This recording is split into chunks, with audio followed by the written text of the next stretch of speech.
Hi everyone, Pastor Andrew back with another Wednesday Word. And this week I want to look ahead, as we have been the last couple of weeks, to our next Sunday's observance.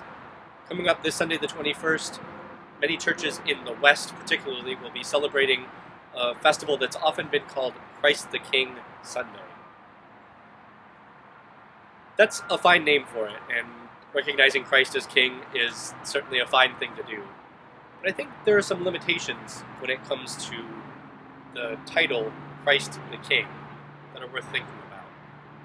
For example, when I was studying medieval history in college, I learned something that I didn't know before, which is that though someone might exert kingship over a vast area, their effective control was often much more limited than that. So, for example, the King of France might only rule an area 10 to 20 miles outside of Paris, and then the whole rest of the country was basically a free-for-all. That's not the kind of thing we proclaim when we talk about Christ the King. So in recent years, there's been a move in some places to refer to this Sunday as the reign of Christ, the day when we think about the fact that Christ holds authority over all creation. But what does that mean? When we think of kingship, we often think of sort of ultimate authority, the kind of authority that can be oppressive and sometimes cruel and is often imposed at the point of the sword. But we know from the biblical narrative that that's not the kind of authority that Christ exhibits.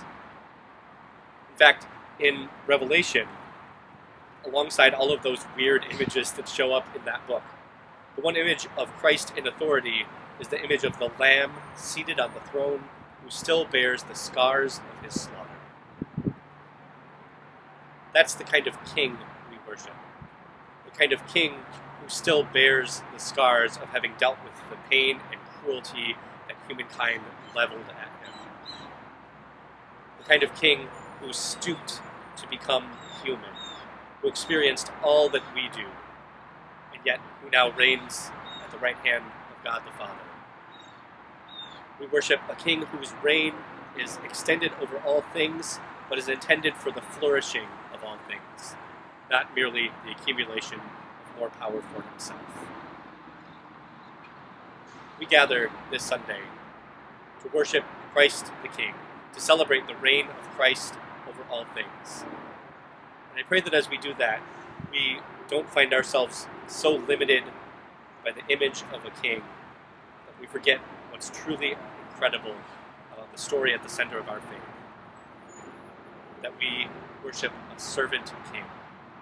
A king who came not to be served, but to serve and to give his life as a ransom for many. A king who still calls us to lives of sacrificial love for the sake of our neighbors and our world. That's our king. Those are the kind of subjects we are. And that is the sort of reign that we live under. Thanks be to God for being a good and gracious, just and righteous king. See you Sunday.